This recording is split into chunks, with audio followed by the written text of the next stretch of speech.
جہاں پر آ کر ہم رکے تھے وہیں سے ہم پھر آگے بڑھتے ہیں. ہم رکے تھے کہاں آ کر؟ کچھ دیر کی خاموشی ہے. اس کے بعد ہم آگے بڑھتے ہیں، اس لیے کہ مجھے کوئی شعر اب یاد کرانے کی ضرورت نہیں اور نہ ہی کسی کے سامنے کچھ بولنے کی ضرورت ہے. حالات تو ایسے تھے کہ جو نان مسلم تھے وہ بھی ہمیں جیل میں دیکھ کر یہی کہتے تھے کہ آپ ہی نے کہا یہ فلاں بات. ہم نے کہا اللہ تبارک و تعالیٰ نے تم کو بھی یاد کرا دیا. میرے عزیزو، ستیزہ کار رہا ہے ازل سے تا امروز، شرار ابو لہبی سے چراغ مصطفی بھی. یہ آج کل کے معاملات نہیں، ابتدا سے حق اور باطل کے معرکے ہوتے رہے. لیکن ایک بات میں آپ سب کو بتانا چاہتا ہوں، مظفر کو مقید نہ سمجھ اے سیاد. سیدنا مظفر حسین کچھوچوی رحمت اللہ تعالیٰ علیہ جیل گئے تھے، قید میں تھے. تب انہوں نے یہ شعر کہا تھا کہ مظفر کو مقید نہ سمجھ اے سیاد، میری یہ اسیری بھی سنت آبائی ہے. میرے آبا و اجداد کی سنت ہے جس پر میں عمل کر کے آ رہا ہوں. میرے بزرگوں کی یہ سنت تھی. بہرحال جن کو جس راستے سے مجھے گزارنا تھا، لوگوں کے دلوں میں یہ ٹھنڈک تھی شاید کہ زبان بند کر کے چند دنوں کے لیے قید کر دیا جائے، مگر میرا عقیدہ یہ تھا کہ اللہ تبارک و تعالی جب تک چاہے کہ کوئی اس کے لیے پابندی نہیں لگا سکتا. وَإِن يَمْسَسْكَ اللَّهُ بِضُرٍّ فَلَا كَاشِفَ لَهُ إِلَّا هُوَ. رب تعالیٰ فرماتا ہے اگر اللہ تعالیٰ تمہیں کوئی مصیبت دے تو اس کے علاوہ کوئی ٹال نہیں سکتا. وَإِن يَمْسَسْكَ اللَّهُ بِخَيْرٍ فَلَا رَادَّ لِفَضْلِهِ. اور اللہ کسی کو بھلائی دے دے تو پھر اس کو روک بھی کوئی نہیں سکتا. مولا تبارک و تعالیٰ اگر کسی کو کوئی مقام عطا کر دے تو ہزاروں کیڑوں کے پھڑپڑانے سے وہ مقام ختم بھی نہیں ہو سکتا. اللہ تبارک و تعالیٰ جس کو بڑھانا چاہے اس کے لیے کوئی راستہ رکاوٹ نہیں بن سکتا. اس لیے کہ ہم نے تاریخ میں دیکھا ہے پیبند لگے کپڑے پہننے والے، پیروں میں چپل نہیں تھے، جن کے ناخن تک اکھڑ جاتے تھے، لیکن وہ جب چلتے تھے قیصر و کسریٰ بھی کانپتے تھے. جن کا ہی یہ نعرہ تھا ٹل نہ سکتے تھے جنگ میں اگر اڑ جاتے تھے، پاؤں شیروں کے بھی میدان سے اکھڑ جاتے تھے. حق سے سرکش ہوا کوئی تو بگڑ جاتے تھے. ارے تیغ کیا چیز ہے، ہم توپ سے بھی لڑ جاتے تھے. یہ وہ صحابہ کرام اور اسلاف کرام، ان کا یہ معمول تھا.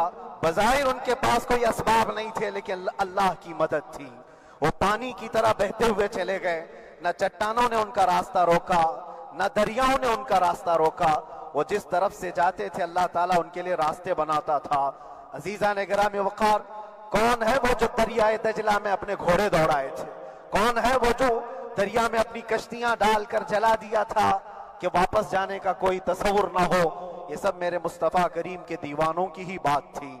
اسی لیے آج بھی دنیا گھبراتی ہے تو شانے لوگوں سے نہیں، دیوانوں سے ہی گھبراتی ہے. بہت زیادہ چالاک رہنے والوں سے نہیں، دیوانوں سے دنیا گھبراتی ہے. اس لیے کہ دنیا کو پتا ہے، دنیا جانتی ہے کہ دیوانہ کہاں دیکھتا ہے کسی کو پتا نہیں. اور یہ اس دیوانے کی بات کر رہا ہوں جس کے لیے اللہ کے حبیب صلی اللہ تعالیٰ علیہ وسلم کی عزت و وقار سب سے اول ہے.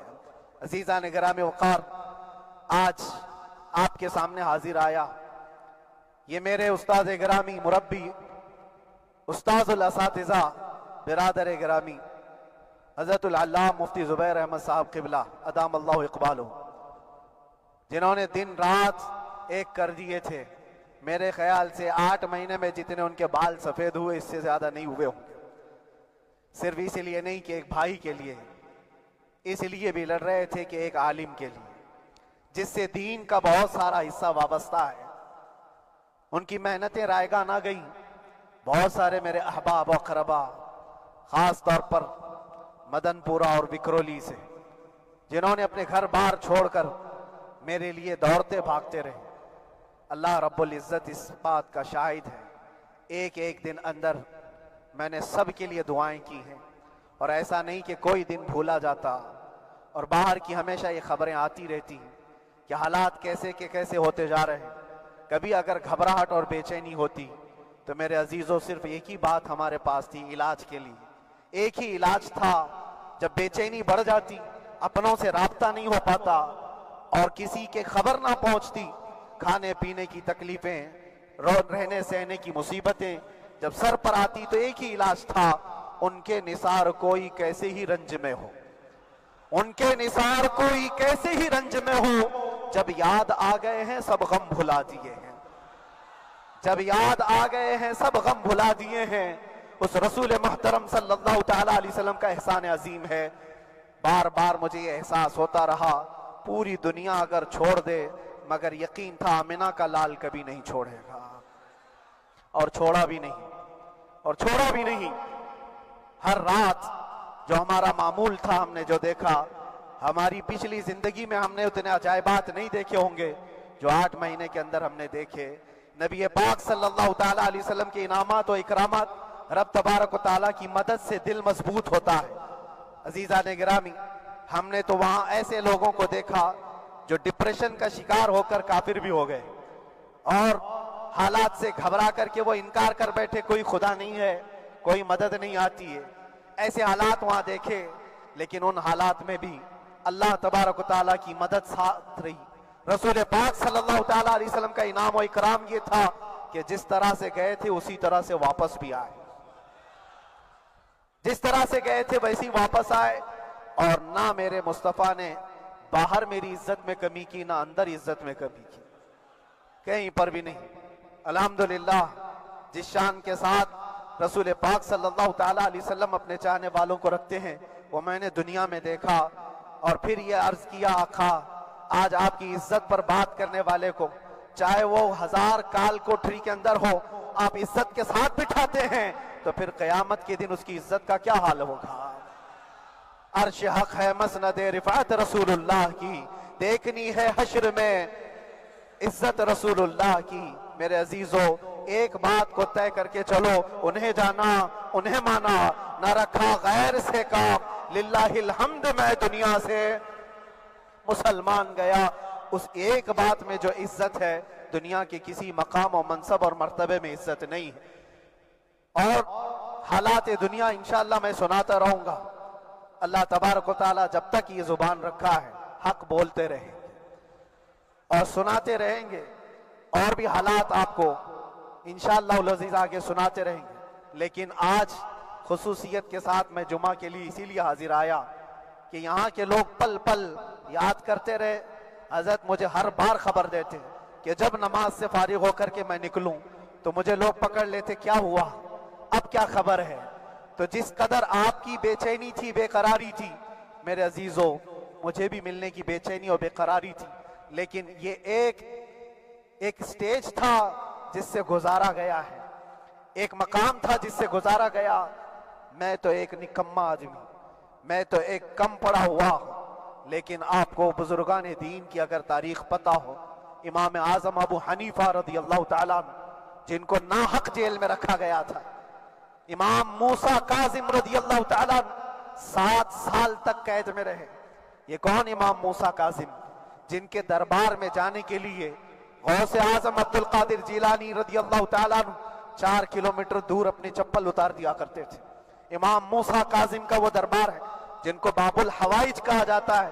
اس امام کو 7 سال تک بغیر کسی قصور کے قید میں رکھا گیا، اور حد تو یہ ہے کہ اسی قید خانے میں زہر دے کر کے آپ کو مارا گیا ہے۔ آپ کا جنازہ جیل سے نکلا تھا۔ امام احمد بن حنبل جن کو 5 لاکھ حدیثیں یاد ہیں نبی پاک صلی اللہ تعالیٰ علیہ وسلم کی، بغداد کے سرے بازار آپ کو ننگی پیٹھ پر کوڑے مارے گئے۔ آپ کو اندازہ ہے بزرگان دین کی ایک لمبی فہرست ہے۔ جب میں وہاں گیا تھا تو ایک بزرگ کی بڑی یاد آئی، وہ تھے حضرت مجدد الفسانی رضی اللہ تعالیٰ۔ اکبر جیسے ڈکٹیٹر کے سامنے، اس زمانے کے سب سے بڑے ڈکٹیٹر بادشاہ کے سامنے آپ نے حق بات کا اعلان کیا تھا،